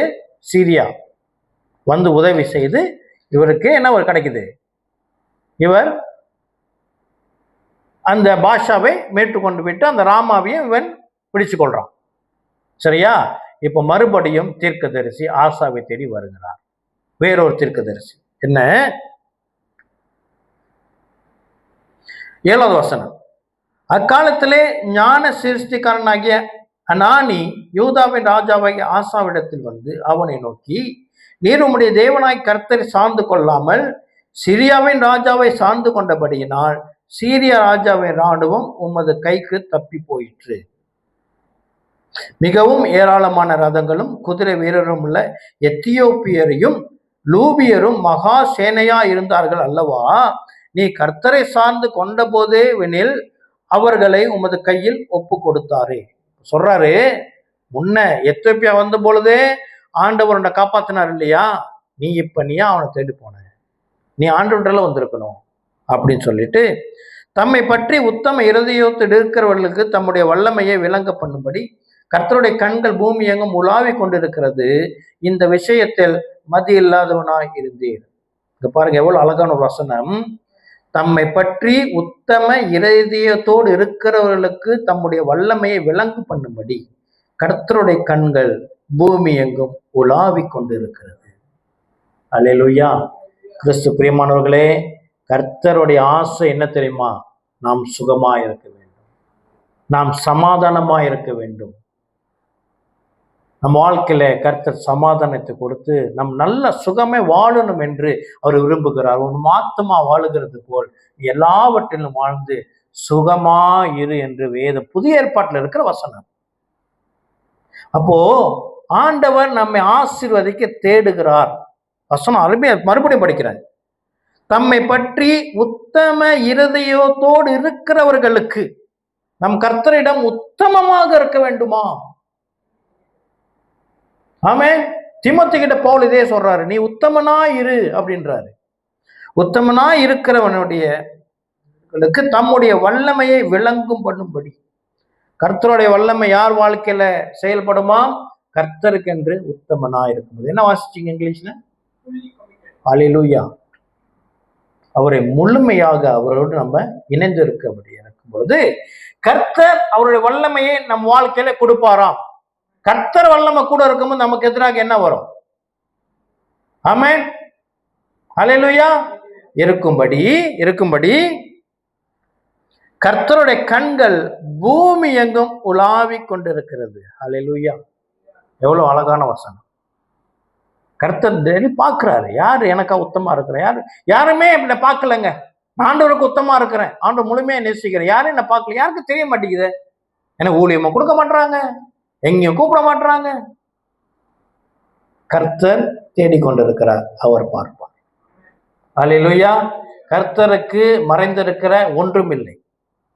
உத்தமமாக இருக்கிறோம் என்று கர்த்தர் பார்ப்பார், அவர் நிச்சயமாய் கனம் பண்ணுவார். விசுவாசத்தை கனம் பண்ணுகிற தேவன் நம் தேவன். ஹல்லேலூயா. ஓகே, அடுத்து என்ன? இந்த விஷயத்தில் மதி இல்லாதவராய் இருந்தீர், ஆகையால் இது முதற்கொண்டு உமக்கு யுத்தங்கள் நேரிடும் என்றார். அப்படியே வாசித்து வந்தோம் என்றால் ஆசாவுக்கு என்ன செய்கிறது? ஆசா அது மட்டும் இல்லாம அந்த தீர்க்கதரிசியை பிடிச்சி ஜெயில போடுறாரு. அப்புறம் அவருக்கு காலில் ஒரு நோய் வருகிறது. ஆசாவுடைய காலில் ஒரு நோய் வந்து அந்த நோய் தீவிரமடைந்து அதுல அவர் மரணம் அடைகிறார். இது ஆசாவுடைய முடிவு. இது சரித்திர புக்கு தான், இருந்தாலும் இந்த எவ்வளவு நமக்கு ஆவிக்கிற ஆலோசனைகள் கர்த்தர் எழுதி வைத்திருக்கிறார். ஆகையினாலே வேதத்தை நாம் படிக்கும் பொழுது இது பெயர்களை விட்டது, ராஜ்யங்களை விட்டு சம்பந்தப்பட்டது, பட்டணங்கள் பேர் இருக்குது, பாஷா பேரே வந்து இருக்குது அப்படின்னு நீங்க நினைக்காதபடி கர்த்தருடைய வார்த்தை என்று நாம் அதை அதிக ஆசையோடு வாசித்தால் கர்த்தர் நம்மோடு கூட பேசுவார். ஆமென். சரி, இப்ப நம்ம இந்த ஆசா ஏறெடுத்த ஜெபத்தை சற்று நாம் தியானிப்போமாக. அல்லேலூயா. கிறிஸ்து பிரியமானவர்களே, அந்த ஜெபம் இப்படியாக எழும்புகிறது. என்ன? ஆசா தன் தேவனாகிய கர்த்தரை நோக்கி கூப்பிட்டு, கர்த்தாவே பலமுள்ளவனுக்காகிலும் பலனற்றவனுக்காகிலும் உதவி செய்கிறது உமக்கு லேசான காரியம். கிறிஸ்து பிரியமானவர்களே, ஜெபிக்கிறதுக்கு நமக்கு ஒரு நிபந்தனை தேவையல்ல. அதாவது பணக்காரன் ஜெபிக்க தேவையில்ல, ஏழைகள் தான் ஜெபிக்கணும். அல்லது ஏழைகள் நீங்க ஆண்டவர்கிட்ட வர முடியாது, வசதி உள்ளவங்க தான் ஆண்டவர்கிட்ட வர முடியும், காணிக்கை கொடுக்கறது தான் ஆண்டவர்கிட்ட வர முடியும், காணிக்கை கொடுக்காதவங்க ஜெபிக்க முடியாது. அப்படியே அந்த உலகத்துல வழக்கங்கள் உண்டு. நான் எங்கேயோ கேட்டேன், எங்கன்னு தெரியல, மறதியா இருக்குது. யார் சொன்னான்னு மறதியா இருக்கு. ஆனா என்னன்னா, உடம்பு முடியல, உடனே ஒரு பாஸ்டருக்கு கால் பண்றாங்களாம். பாஸ்டருக்கு இல்லை ஏதோ ஒரு ஊழியமா என்னன்னு தெரியல, எனக்கு இந்த பிரச்சனை, உடம்பு முடியலையோ ஏதோ ஒரு பிரச்சனை, எனக்காக ஜெபம் பண்ணுங்க அப்படின்னா, நீங்க முதல் காணிக்கையை போடுங்க, நான் ஜெபம் பண்றேன் அப்படின்னாங்க. உண்மையா உள்ளது.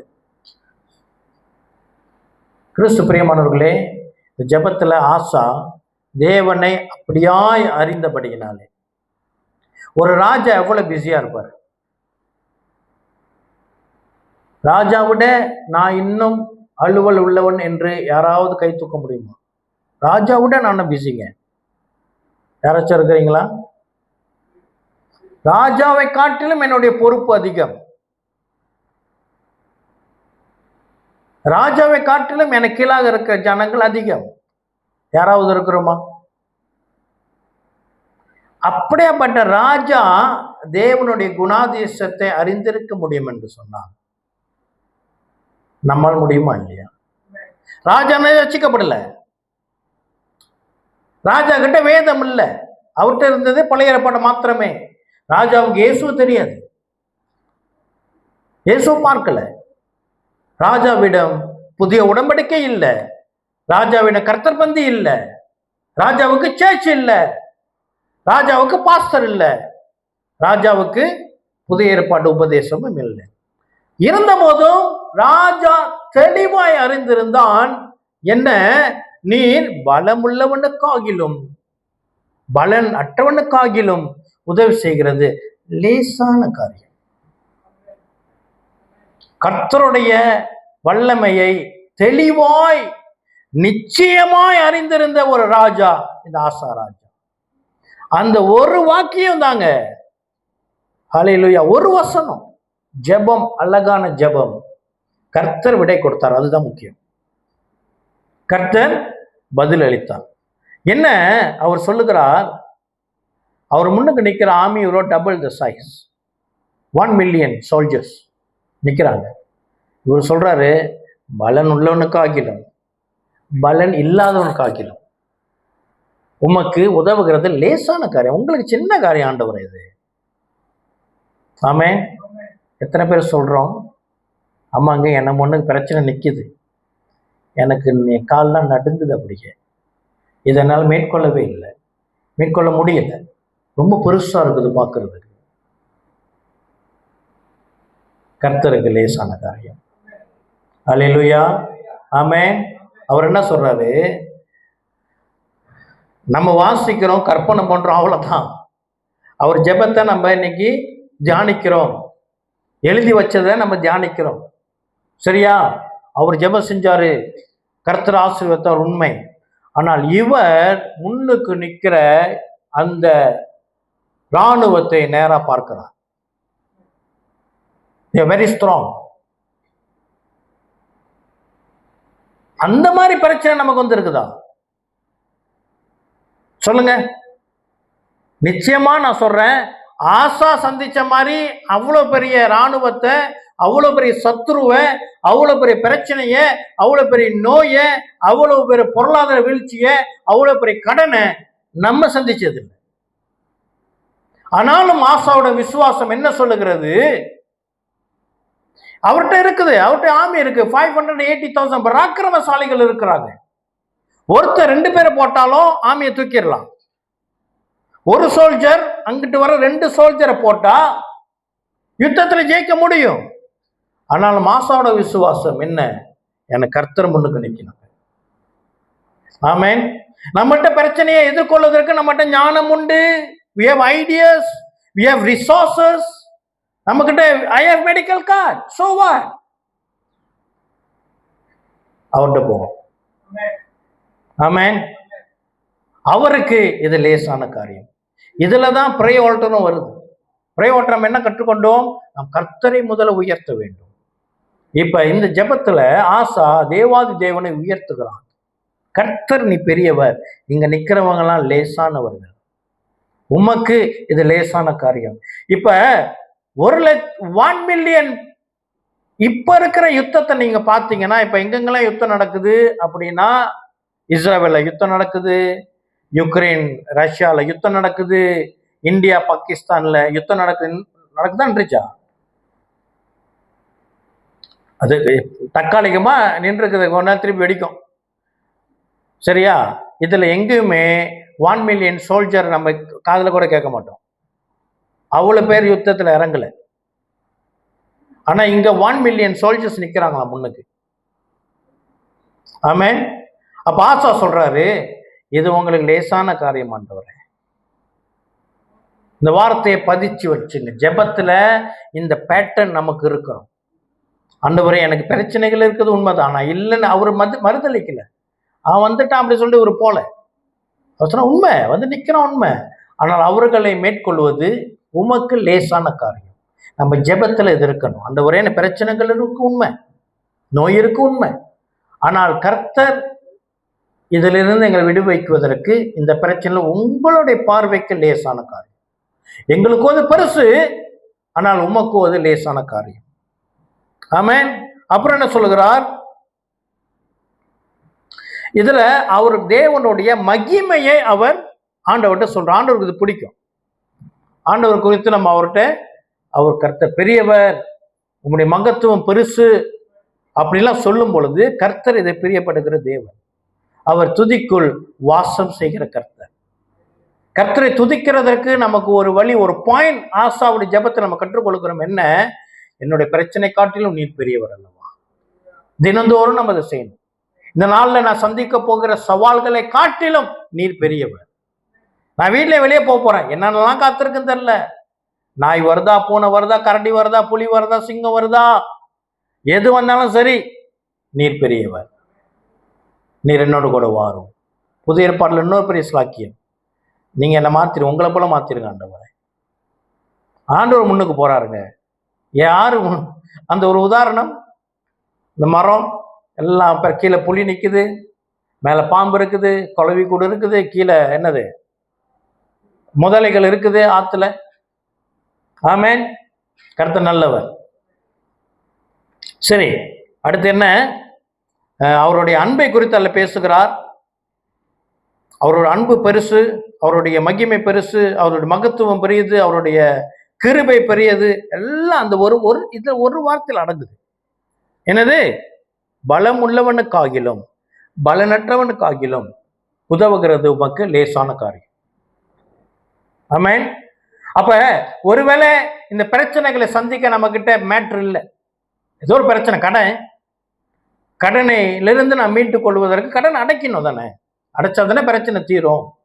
அது வரைக்கும் எனக்கு வல்லம் இல்லை. அப்போ ஆண்டவர் என்னன்னு சொல்றோம், ஆண்டவர் எனக்கு பலம் இல்லை ஆண்டவரே, ஆனால் உம்மாலே முடியும்.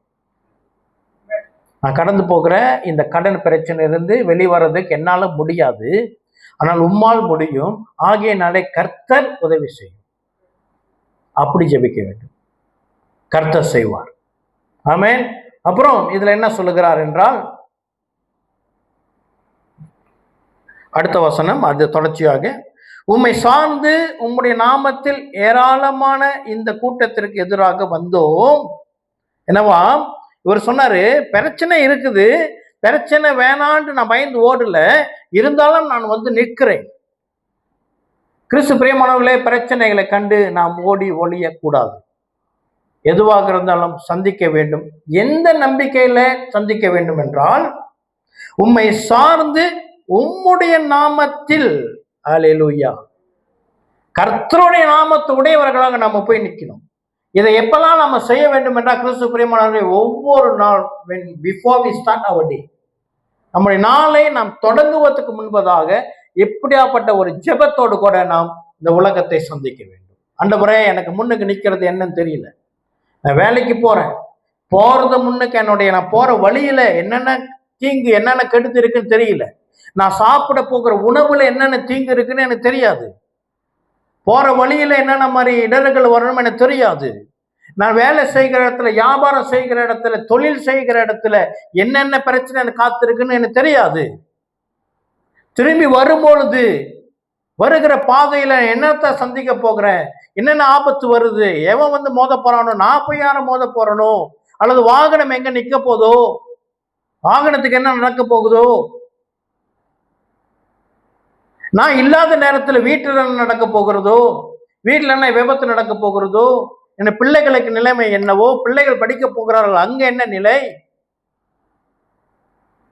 அந்த நாள் முடிகிற வரைக்கும் என்னுடைய நிலை என்னன்னு எனக்கு தெரியாது. ஆனால் நான் உம்மை கொண்டு நான் வந்து நிற்கிறேன். I stand with Jesus. என்ன சொல்கிறார்? அழகான வார்த்தை, உம்மை சார்ந்து உம்முடைய நாமத்தில் ஏராளமான இந்த கூட்டத்திற்கு எதிராக வந்தோம். இது நம்முடைய வாழ்க்கை. ஆமென். அல்லேலூயா. வந்து நிற்கணும். நம்ம வந்து அதை பார்த்து அங்கே என்ன நடக்க போகுதுன்னு தெரியல போயிட்டு ஓடி ஒழியக்கூடாது. எவ்வளவு பிரச்சனையாக இருந்தாலும், it could be our mistake. அநேக பிரச்சனைகளுக்கு நம்ம தான் காரணம். நம்முடைய நம்மளுடைய சொந்த தவறு, இந்த சுழி சரியில்லைன்னுவாங்க இல்லையா, இந்த சுழி சரியா இல்லாம நிறைய பிரச்சனை நம்மளை தேடி நம்ம போட்டுக்குவோம். பரவாயில்ல, கர்த்தர் மன்னிக்கிறவர். ஆண்டோட மன்னிப்பு கேட்டு, ஆண்டவரே நான் போறேன், ஆண்டவரே கர்த்தர் எனக்கு உதவும் என்று சொல்லி நிற்கும் பொழுது அவர் சொல்லுகிறார் அடுத்த காரியத்துல, நீர் எங்கள் தேவன், மனுஷன் உம்மை மேற்கொள்ள விடாதேயும் என்றான். இதுல ஒரு சங்கதி இருக்குது. நீர் எங்கள் தேவன், சரியா? அவர் என்ன சொல்லியிருக்கணும்? பைரான் எப்படி சொல்லியிருக்கணும்னா, நீர் எங்கள் தேவன், மனுஷன் எங்களை மேற்கொள்ள விடாதேயும். நல்லா கேளுங்க, அவர் என்ன சொல்லியிருக்கணும்? நீர் தேவன், உங்களை தான் ஜெபிக்கிறேன், நீங்க தான் தேவன், மனுஷர் என்னை மேற்கொள்ள விடாதேயும் அப்படின்னு சொல்லியிருக்கணும். இது நியாயமான ஜெபமா இல்லையா? ஆனா இவர் என்ன ஜெபிக்கிறார் பாருங்க, நீர் தேவன், நீர் எங்கள் தேவன், மனுஷன் உம்மை மேற்கொள்ள விடாதேயும். என்ன சொல்றாங்கன்னா, ஆசா சொல்றாரு, நீர் எங்கள் தேவன், மனுஷர் உங்களை மேற்கொள்ள விடாதீங்க. என்ன அர்த்தம்? முன்னுக்கு நான் நிக்கலங்க, நீங்க தான் நிக்கிறீங்க. ஆண்டவரே எங்க முன்னுக்கு நீங்க நிக்கிறீங்க, இந்த மனுஷர்கள் உண்மை மேற்கொள்ள விடாதீங்க. ஆமென். நம்ம முன்னுக்கு யாரை வச்சிருந்தோம் வாழ்க்கையில? அல்லேலூயா. கிறிஸ்து பிரியமானவர்களே, கடன் இருக்கலாம், நோய் இருக்கலாம், விலை உயர்வு, பொருட்களுடைய விலை உயர்வு இருக்கலாம், சரியா? அரசாங்கத்துடைய திட்டங்கள் நமக்கு எதிராக இருக்கலாம், எக்கானமி பொருளாதாரம் வீழ்ச்சி நம்ம பயமுறுத்தலாம், சரியா? குறைபாடுகள் நம்ம வாழ்க்கையில வரலாம், உணவுக்கு குறைபாடு, வேற என்னென்னக்கெல்லாம் குறைபாடு வரலாம், சவால்கள் வரலாம். என்ன நீங்க வேற ஏதாச்சும் சொல்லுங்க, என்னென்னலாம் சவாலை சந்திக்கிறீங்க? எல்லாருக்கும் ஒன்று இருக்கும் தானே? ஒன்று மட்டமா இருக்கு, மூட்டை மூட்டையா இருக்கும் சில பேருக்கு, எவ்வளவோ இருக்கும். எல்லாத்துக்கும் முன்பதாக நம்ம நிக்க வேணாம், கர்த்தரை நிக்க வச்சிருவோம். இதெல்லாம் எப்படி நடக்குது தெரியுமா? இது இவருக்கு எப்படி சாத்தியம்? ஒரே ஒரு ஜெபம், ஒரே ஒரு வசனம், நாவினால் அறிக்கை செஞ்சா போதும், கர்த்தர் சார்பில் இருப்பார். உள்ளத்தில் விசுவாசித்து, ரோமர் 9:10, உள்ளத்தில் விசுவாசித்து நாவினால் அறிக்கை செய்கிறவர்களாக மாறினோம் என்று சொன்னார், கர்த்தர் நம் சார்பாய் நிற்பார். அவருக்கு எதிராக வருபவன் யார்? ஆமென். அது எவ்வளவு அழகான ஒரு ஒரு ஜெபமாக இருக்கிறது. அப்புறம் என்ன சொல்லுகிறார் இங்கே? இப்ப நம்ம பார்த்த உதாரணங்களிலே எதை குறித்து பார்க்கிறோம்? கடனை பார்க்கிறோம், நோய்களை பார்க்கிறோம், பிரச்சனைகளை பார்க்கிறோம், விலை உயர்வை பார்க்கிறோம், அரசாங்க சூழ்நிலை, நம்ம தங்கி இருக்கிற இடத்தை பார்க்கிறோம். ஆனால் இந்த ஜெபத்துல அதெல்லாம் நாம் முன்னெச்சுதான் ஜெபிக்க போகிறோம். இருந்தாலும் ஆசா அங்க அவருக்கு விரோதமாக இருக்கிற யாரை குறித்து பேசுகிறார்? மனிதர்களை குறித்து பேசுகிறார். கிறிஸ்து பிரியமானவர்களே, நம் வாழ்க்கையில இருக்கிற பெரிய சேலஞ்ச் என்னன்னா மனிதர்கள் தான். அல்லேலூயா. மனிதர்கள் நமக்கு பெரிய சவால்களாக இருப்பார்கள். அதை நாம் மேற்கொள்ள நாம் முயற்சிக்காமல் கர்த்தர் அதை மேற்கொள்ளத்தக்க அவரிடம் விட்டு விடுவோம். ஆமென். ஜனங்களை பார்த்து நாம் சோர்ந்து விடக்கூடாது, பிரச்சனைகளை பார்த்து நாம் சோர்ந்து விடக்கூடாது. கர்த்தர் அதை நாம் சார்பாக மாற்றுவார். சில மனிதர்களை நாம் சில காரியங்களை சார்ந்திருப்போம், அல்லது சில மனிதர்களிடம் நம்ம எதிர்பாராத மாதிரி நமக்கு ஏதேனும் சில தொந்தரவுகள் வருகிறது என்று சொன்னால், அல்லது என்னுடைய இமோஷன்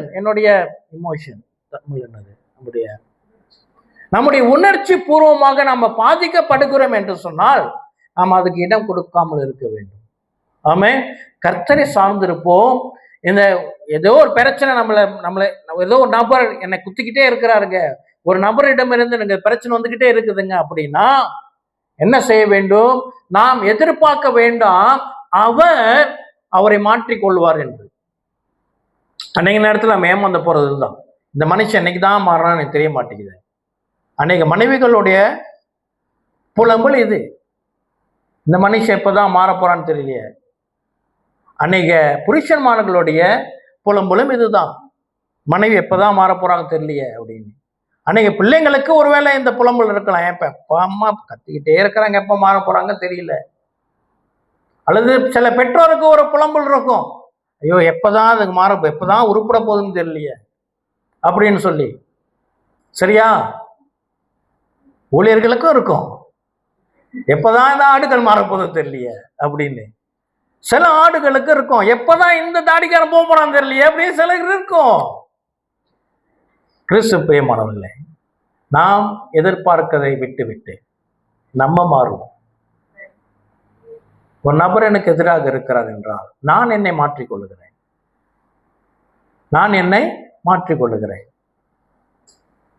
கர்த்தரை ஒரு solution, I change myself as Christ, so my opener will be changed.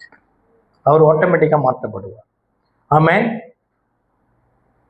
எத்தனை பேருக்கு ஆசையா இருக்குது இந்த ஜெபத்தை நான் இப்போ செய்ய போறேன்? ஆமென். இல்லை எத்தனை பேர் சொல்றேன் எனக்கு ஜெபம் வேணாங்க அப்படின்னா கை தூக்குங்க. வீட்டுக்கு கொடுங்க ஐயா சீக்கிரம், எனக்கு ஜெபம் வேணாம் அப்படி இல்லை, எல்லாருக்கும் ஆசையா இருக்குது. வாங்க எழுந்து நிற்போம். ஓ ரீகா ராபா ரஹந்தனா ரீபா லமா ராபா தனு ரீபா ரந்தரே. நல்ல ஆண்டவரே, அப்பா பிதாவே, இந்த நாளில் கூட ஆசாவின் ஜெபத்தை கர்த்தர் வேதத்தில் எழுதி வைத்திருக்கிறதுனால கர்த்தர் இந்த ஜெபத்தின் மாதிரியின் அடிப்படையில் எங்களையும் கர்த்தர் கற்பித்து உபதேசித்து இந்த ஜெபத்தை ஜெபிக்கிற கிருபையை கர்த்தர் எங்களுக்கு கொடுத்ததுக்கு அவங்க நன்றி செலுத்துங்க. ராஜா, கர்த்தர் கொடுத்த வார்த்தையின் அடிப்படையிலே 2 நாளாகமம் 14வது அதிகாரம் 11வது வசனத்தின் அஸ்திபாரத்திலே இயேசு கிறிஸ்துவின் நாமத்தின் மேல் வைத்திருக்கிற விசுவாசத்திலே நாங்கள் ஜெபிக்க போகிற ஜெபங்களுக்கு கர்த்தர் இறங்கும்படி ஜெபிக்கிறேன். ஓ ஸ்தோத்திரம் ஆண்டவரே. முதலாவது கிறிஸ்து பிரியமானவர்களே, நம்ம இண்டிவிஜுவல் நமக்காக நாம் ஜெபிக்க போகிறோம். முதலாவது இங்க இருக்கிற எல்லாரும், சிறு பிள்ளைகளும் சரி, முதியவர்களும் சரி, வாலிபர்களும் சரி, பெற்றோரும் சரி, எல்லாரும் நமக்காக முதலாவது நாம் ஜெபிக்க போகிறோம். ஹல்லேலூயா. ஆமே. எல்லாரும் வாய் விட்டு ஜெபம் பண்ணுங்க. என்னென்னத்துக்காக நாம ஜெபிக்கணும் அப்படின்றால், ஒன்று என்னுடைய சரீர சுகம், இரண்டாவது என்னுடைய எதிர்காலம், மூன்றாவது என் வாழ்க்கையில வாய்ப்புகள், நான்காவது கர்த்தர் என்னை ஊழியத்திலே பயன்படுத்த வேண்டும், கால் இன் மினிஸ்ட்ரி. அடுத்து நான் சந்திக்கிற சவால்கள், அடுத்து என்னுடைய தேவைகள், அடுத்து திருமணமாகாத வாலிப பிள்ளைங்க, எங்களுடைய லைஃப் பார்ட்னர், அவங்களுக்காக ஜெபிக்கணும். பிள்ளைங்க எக்கடமி என்று சொல்றது வாலிப பிள்ளைங்க மாத்திரமல்ல, எல்லாருமே நம்ம கர்த்தருடைய வார்த்தையை படிக்க வேண்டும்.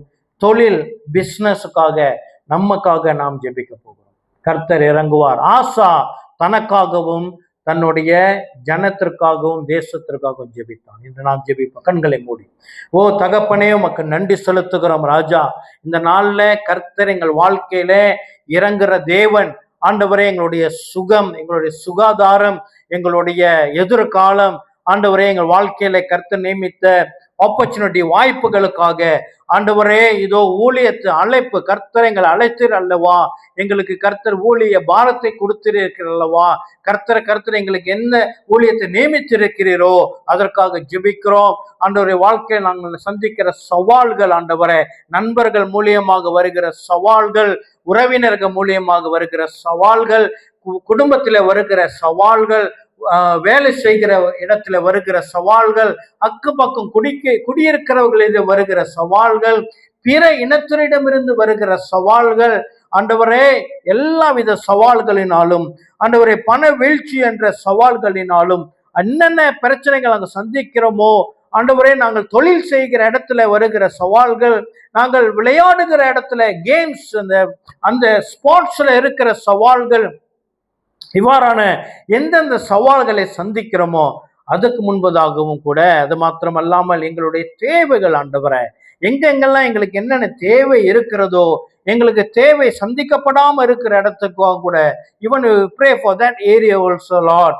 ஆண்டவரே, இதோ பிள்ளைகளுக்காக, ஒருவேளை வாலிப பிள்ளைங்கள் ஜெபிச்சிங்க என்று சொன்னா உங்களுடைய லைஃப் பார்ட்னருக்காக, திருமணமானவர்கள் நம்முடைய துணையாளர்களுக்காக, மனைவி கணவனுக்காக, ஆண்டவரே ஜெபிக்கிறோம். ஆண்டவரே பிதாவே, அகாடமி ஆண்டவரே, படிப்பு காரியம் ஆண்டவரை, கர்த்தருக்கு முன்பதாக நாங்கள் ஞானம் உள்ளவர்களாக இருக்க வேண்டும் என்று சொல்லி எங்களோட அறிவை கர்த்தர் விசாரிக்கிறவராக இருக்கிறதுனால பிள்ளைகளுக்கு ஞானத்துக்கு குறைவுள்ளவன் தேவனுடைய கேட்க கடவுள் என்று வேதம் சொல்லுகிற ஆலோசனைப்படி கூட வருகிறோம். எங்களுடைய தொழில், எங்களுடைய வியாபாரம், நாங்கள் செய்கிற வேலை, எங்களுடைய பிரயாசத்தை கர்த்தர் ஆண்டவரே ஆசீர்வதித்து, இதோ ஆசாவின் ஜெபத்தின்படி பலமுள்ளவனுக்காகிலும் பலன் அற்றவனுக்காகிலும் உதவி செய்கிறது உமக்கு லேசான காரியம்.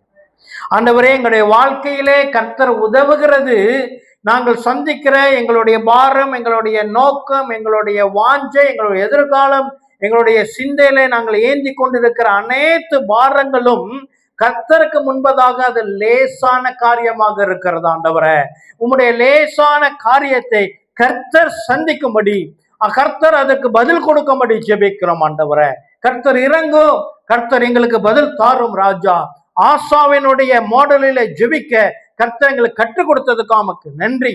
ஆசாவுக்கு பதில் கொடுத்தவர் இதனால் எங்களுக்கும் பதில் கொடுக்கும்படி ஜெபிக்கிறோம். ஆசாவிலும் பெரியவர் இயேசுவின் நாமம் உடையவர்களாக கர்த்தருடைய பிள்ளைகள் என்ற ஸ்தானத்தை கொடுத்து மனவாட்டி சபை என்ற ஸ்தானத்தையும் கொடுத்திருக்கிற இந்த நாளிலே உங்களுடைய பிள்ளைகளுடைய ஜெபத்தை கர்த்தர் அங்கீகரித்து ஆண்டவரை பதில் கொடுக்கும்படி ஜெபிக்கிறோம். ஆண்டவரை, கர்த்தர் இறங்கும், பிள்ளைகளை தொடும். ஆண்டவரை, பிதாவே, உம்மை நோக்கி கேட்கிற, உம்மை நோக்கி பார்க்கிற இதயத்தில் இருக்கிற வாஞ்சையை இதோ கர்த்தர் கேட்டுக்கொண்டிருக்கிற என்ற உறுதியோடு ஜெபிக்கிற பிள்ளைகளை கர்த்தர் இந்த நாள்ல பதிலை கொடுக்கும்படி ஜெபிக்கிறோம். ஆண்டவரை, கர்த்தர் பதிலை கொடுக்கும்படி ஜெபிக்கிறோம். கர்த்தர் இறங்கும். ஆண்டவரை, அடுத்து குடும்பங்களுக்காக ஜெபிக்க போகிறோம். இதோ குடும்பத்துல ரட்சிப்புக்காக ஜெபிக்க போகிறோம். குடும்ப உறுப்பினர்களுடைய ரட்சிப்பை நினைவு கூற போகிறோம். குடும்பத்துல சமாதானத்தை நாம் நினைவு கூற போகிறோம். குடும்பத்துல சமாதான குலைச்சலிலிருந்து விடுதலை,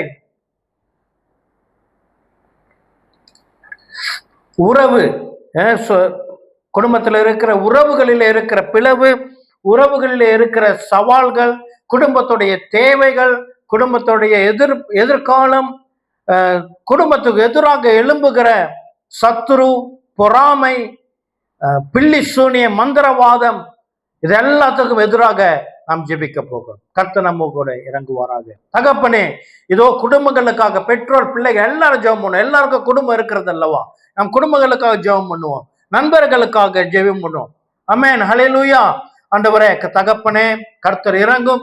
இதோ இந்த குடும்பம் என்ற இந்த காரியத்தை கர்த்தர் உலகத்திலே கொண்டு வந்தீர் அல்லவா? இதோ கர்த்தர் கொடுத்த குடும்பம் நான் இருக்கிறது. என்னுடைய பெற்றோர் கர்த்தர் கொடுத்தவர், என்னுடைய சகோதரர்கள் கர்த்தர் கொடுத்தவர்கள், என்னுடைய பிள்ளைகள் கர்த்தர் கொடுத்தவர், எங்களுடைய மனைவி, எங்களுடைய கணவன்மார்களை கர்த்தர் நியமித்தவர்களாக இருக்கிறதுனால கர்த்தர்னால இவர்கள் வாழ்க்கையிலும் இவருடைய உறவுகளிலும் கர்த்தர் ரட்சிக்கப்படாதவர்களை ரட்சித்து கர்த்தர் வாழ்க்கையில சமாதானத்தை வைக்கும்படி ஜெபிக்கிறோம். உறவுகளை கர்த்தர் பலப்படுத்தும்படி ஜெபிக்கிறோம். இன்னும் மேன்மையாக மாற்றும்படி ஜெபிக்கிறோம். குடும்ப தேவைகளை கர்த்தர் சந்திக்கும்படி ஜெபிக்கிறோம். ஆண்டவரே, கர்த்தர் குடும்பத்தின் எதிர்காலத்தை கர்த்தருக்கென்று பிரகாசிக்கிறவர்களாக மாற்றும்படி ஜெபிக்கிறோம். ஆண்டவரே, கர்த்தர் குடும்பங்களை பார்க்கும் பொழுது கர்த்தர் நிச்சயமாய் இவர்களோடு இருக்கிறார் என்று சாட்சி கொடுக்கத்தக்க கர்த்தர் வாழ்க்கையில காரியத்தை வாய்க்க பண்ணும்படி ஜெபிக்கிறோம். ஆண்டவரே, குடும்பங்களுக்கு எதிராக எழும்புகிற சத்துருக்களை நாங்கள் இதனால ஜெபித்து அப்புறப்படுத்துகிறோம் இயேசுவின் நாமத்தினால. குடும்பங்களுக்கு எதிராக எழும்புகிற மந்திரவாதம், பில்லி சூனியம், செய்வனை எதுவாக இருந்தாலும் அதை இயேசு கிறிஸ்துவின் நாமத்தினால் நிர்மூலமாக்கி ஜெபிக்கிறோம். கர்த்தர் விடுதலை கொடுக்கிற தேவன். ஆசாவின் ஜெபத்தை நாங்களும் ஏறெடுக்கிறோம். ஆண்டவரே, உம்மை சார்ந்து உம்முடைய நாமத்தில் ஏராளமான இந்த கூட்டத்திற்கு எதிராக வந்தோம்.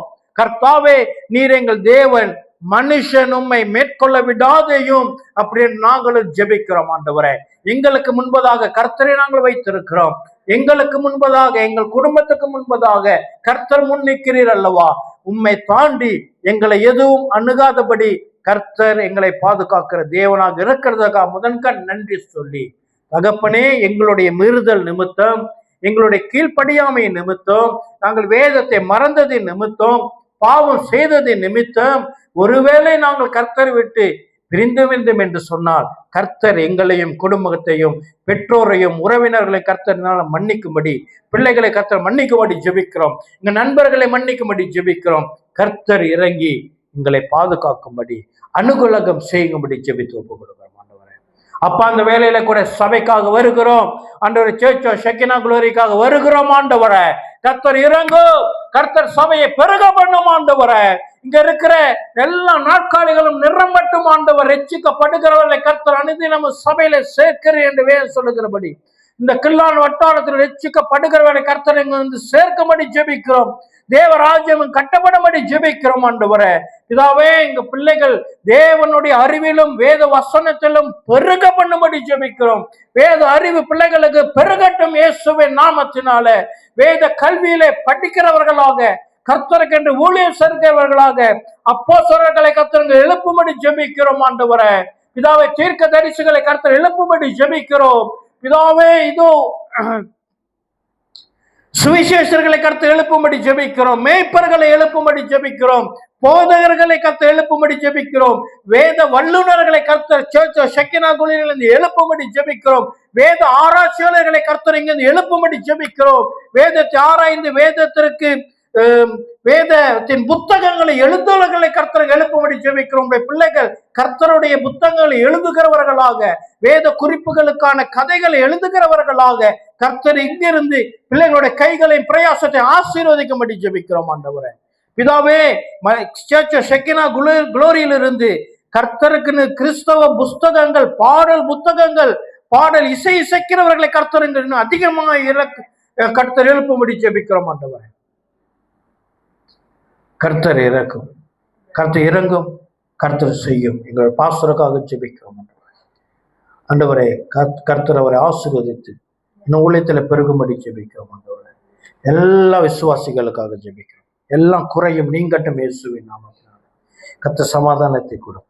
ஆசாவுக்கு இறங்கினவர், ஆசாவுக்கு பதில் கொடுத்தவர். இன்று கர்த்தருடைய பிள்ளைகளாக எங்களுக்கு கர்த்தர் பதில் கொடுப்பேர் என்று முழு நிச்சயத்தோடு விசுவாசித்து, முழு விசுவாசத்தோடு கூட நாங்கள் ஒருமித்து சொல்லுகிறோம். ஆமென், ஆமென், ஆமென். இயேசு கிறிஸ்துவின் நாமத்தினாலேயும் ஏறெடுக்கிறோம்.